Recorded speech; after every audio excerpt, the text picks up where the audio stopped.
From the moment Kemi found out that she was pregnant, her world tilted.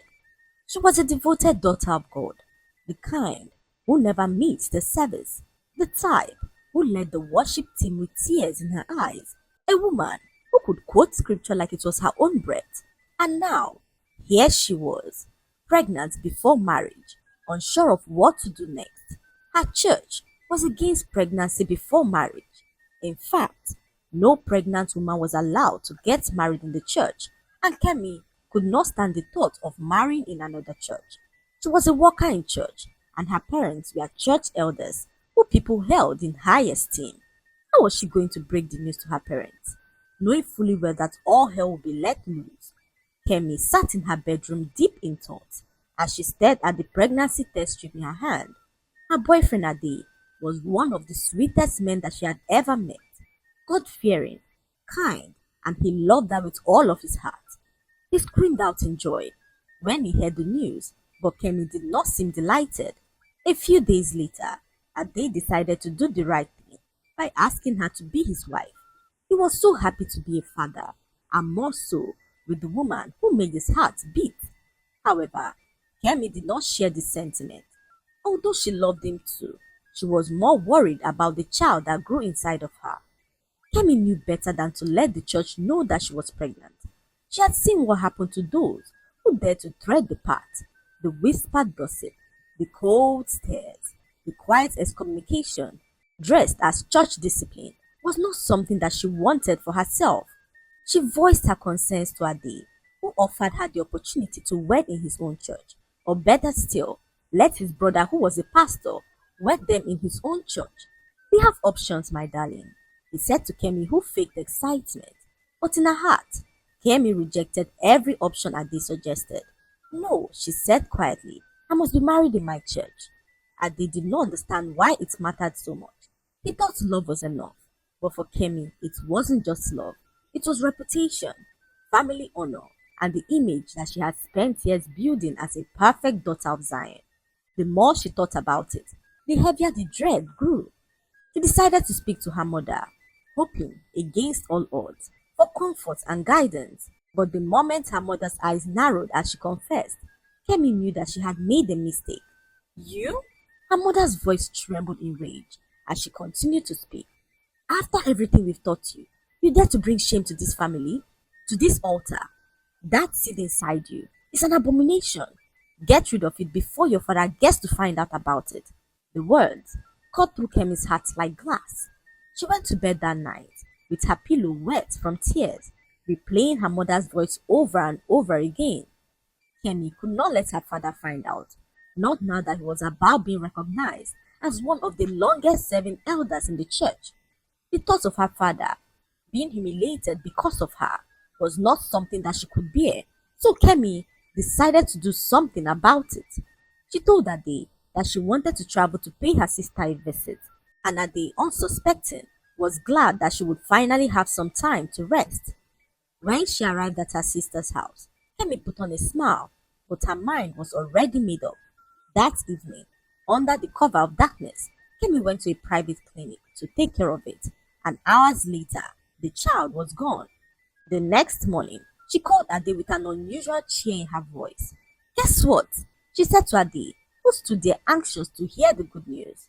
I saw my period, Kemi said as Ade stood there frozen, unable to understand what she was saying. He froze as he asked Kemi what she was talking about. Oh, you're pregnant, he replied Kemi, who lied just to cover everything up. I don't know, Ade, she said. Maybe it's just my hormones acting up. Maybe it wasn't pregnancy after all, she said to Ade, who did not seem convinced. He insisted that they both go to the hospital when she gets back to run another test, but Kemi's tone changed in that instant as she began to speak. Ade, I don't think that's necessary. At this point, I don't want to be more disappointed than I am already. Her reluctance in that moment only deepened his suspicion towards her. However, when she returned, Ade could not help but confront her. He looked into her eyes and asked what happened to his baby, and Kemi's voice cracked under the weight of his questions. It was in that moment that it hit him like a slap. Kemi had taken his baby out without his permission. Ade could not help but break down in tears. He stared at Kemi in disbelief as he asked her the question for the very last time. You killed our child? He asked Kemi, who said nothing. Guilt written over her face as she tried to explain, but Ade was not willing to hear what she had to say. He felt betrayed in a way that he did not expect. The betrayal was too deep for words. Ade walked away that day, shutting Kemi out completely. He ended their engagement on the phone that evening and never called her again. Kemi could not hide her devastation. She was now free from the burden of birthing a child outside wedlock. However, this came at the cost of losing the only man that she ever loved. She went to his house countless times, trying to plead for forgiveness, but Ade refused to see or speak to her. One morning, when she arrived at his house, she realized that he had moved away. All his phone numbers were unreachable, and no one knew where he had gone. Years passed, and Kemi began to rebuild her life again. It was hard, but she finally met a certain man who declared his interest in her and asked her to be his wife. He was 27, successful and kind-hearted. Their wedding was everything she had ever dreamed of, in her beloved church, with the whole congregation watching as she walked down the aisle. Kemi finally became Mrs. Jacobs, and her husband worshipped the ground that she walked on. However, months turned into years, and Kemi was still yet to have a child. Everyone was waiting eagerly for her to conceive, asking questions that pierced her like thorns. Every Sunday, after service, one sister or another would walk up to her with a smile that didn't quite reach their eyes. Sister Kemi, any good news yet? We are praying, oh. It's been almost 2 years now. Hope you're doing the right thing. Another would chuckle lightly and say, You're glowing. Maybe the baby is already there, just hiding. It got worse when the women's fellowship leader, during a meeting, patted her back and said loudly enough for others to hear, Don't worry, Sister Kemi. Your time will come. Just make sure you are living right before God. The room had gone quiet for a moment before the chatter returned, but Kemi could feel every eye on her. At home, her phone rang almost daily. It was her mother-in-law, who was always asking about an update. Kemi, how far now? Have you gone for a checkup? What are they saying? Jacob is my only son, no, and I need to carry my grandchildren before I go to the grave. The pressure in her voice carried both concern and accusation. Then one afternoon, her own mother came visiting.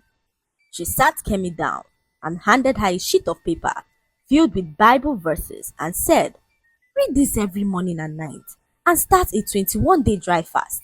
Only water. This will atone for the sin that has blocked your womb. Kemi stared at her mother stunned. Mommy, are you trying to say that God is punishing me? She asked her mother, who looked her straight in the eye and replied that sin has consequences. Until you humble yourself before God and seek His mercy with all of your heart, that womb will remain closed. The words hit Kemi like a fresh wound. She was so full of guilt and did not know what to do. That night, as she lay in bed, staring at the ceiling with her husband snoring softly beside her, every scene from years ago began to replay in her mind. The night at her sister's house, the hospital smell, the judging eyes of the nurses, and the cold emptiness that she felt afterwards. She had told herself back then that it was the right thing to do, and she was protecting her family's image and preserving her place in the church. But now, with every pain that she felt, Kemi realized that she had sacrificed her own happiness, her child, for people who would never fully care for her beyond her performance. She cried bitterly as she prayed to God for forgiveness. That night, as she slept, a little girl approached her in the dream. She was so beautiful, her skin glowing like the morning sun. Her big curious eyes felt strangely familiar, and she wore a white dress and smiled gently at Kemi. Mommy, she said softly, as Kemi's breath caught in her throat. Kemi stood there in disbelief as she repeated the word mommy to herself. The little girl smiled and nodded as she began to speak. It's me, mommy, your daughter, the one you did not want to meet. Kemi's tears poured like a fountain as she stared at her beautiful daughter, the child that she took out just to please the world. Tears blurred her vision as she knelt in the dream. My child, please forgive me. I was scared. I thought I was doing the right thing, she said to her daughter, who looked up at her and smiled. I know, mommy, you were afraid of what people would say, but I want you to know that I've forgiven you a long time ago. God forgave you too, but you must tell the truth, so no other mother does what you did to me. Kemi reached out to touch her, but her hand passed through the girl like a mist. Her heart broke into a million pieces to realize how beautiful her daughter could have been. Just as she knelt there, several children approached them, and Kemi could not understand what was happening. Her daughter, seeing how confused she was, told her who the children were. She revealed that the children belonged to members of their church who eliminated their pregnancies because of the same church rule. Kemi's mouth fell open as tears began to pour down her eyes. She looked at their innocent faces and could not believe the damage a single rule had caused. They're all here because their mothers were afraid, afraid of the shame, afraid of the whispers, afraid of losing their place in the church that was supposed to protect them. Her daughter said gently as she stepped closer, Mommy, you can't bring us back, but you can stop this from happening to others. Go, tell them what you've seen. Tell them what their rules are doing. Before Kemi could say another word, the children began to fade like mist. Her daughter was the last to disappear as she told Kemi how much she loved her. Kemi woke up from her sleep, her face wet with tears. She sat on the edge of the bed, trembling, her mind replaying the dream over and over again as she thought of what to do. By 8 in the morning, she arrived at church, asking to have a private meeting with the pastor. She told him everything, how the strict rule against marrying pregnant women had pushed so many women in the church, including herself, to make the most painful decisions of their lives, how she had carried the guilt for years, and how she had met her aborted daughter alongside children of other women in the church who had also eliminated their pregnancies because of the strict church rules. The pastor sat in stunned silence, his heart heavy to realize the damage caused by the church rules. I never realized how much harm our rules have done. I thought we were protecting holiness by upholding the rule, not knowing that rather we have been driving people into committing sin. The pastor apologized to her for what his strict rule had done to her, promising to make things right. Days passed, and the pastor, during a Sunday service, stood before the entire congregation and announced the abolition of the law barring pregnant women from marrying in the church. No one, he declared, should be denied grace at the time when they need it the most. However, he revealed that although grace is a gift to be received, it should not be used as a license to sin. He apologized to all the affected women and prayed for God's grace to rest upon them all. Kemi sat in the front row as tears poured down her cheeks, not just for the daughter that she lost, but for the children who this would save. Months later, she became pregnant and gave birth to twin babies. Kemi wept uncontrollably when the babies were placed in her arms. It wasn't just the joy of becoming a mother, it was the overwhelming sense of God's mercy. She whispered their names through her tears, naming them Grace and Promise, because that was exactly what the children were to her. News of her delivery spread quickly through the church, and on the Sunday that she returned for Thanksgiving, the entire congregation rose to their feet in applause. Even the women, who had once whispered behind her back, now embraced her with tears in their eyes. The pastor called her forward, holding on to one of the twins as he spoke to the church.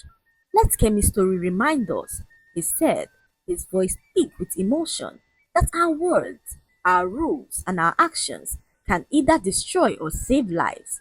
These children are here today because we chose mercy, and I will never forget that lesson. Kemi smiled through her tears, looking up as if her gaze could pierce heaven. In her heart, she imagined her first daughter standing somewhere in the clouds, smiling at her with the same glow that she had in the dream. And for the first time in years, Kemi's heart was light. She had lost once, but God had restored her twice over. The lesson to be learned from this story is that fear of people's judgment can lead to devastating choices, but God's mercy is always greater than man's condemnation. Rules without compassion can destroy lives, but love and grace have the power to restore what was lost. We must never let the desire to protect our image push us into actions that go against our conscience. And as a church or community, we should lift people up when they fall, not push them further down. True holiness is shown in how we extend mercy, not in how we enforce shame. I hope you enjoyed this story.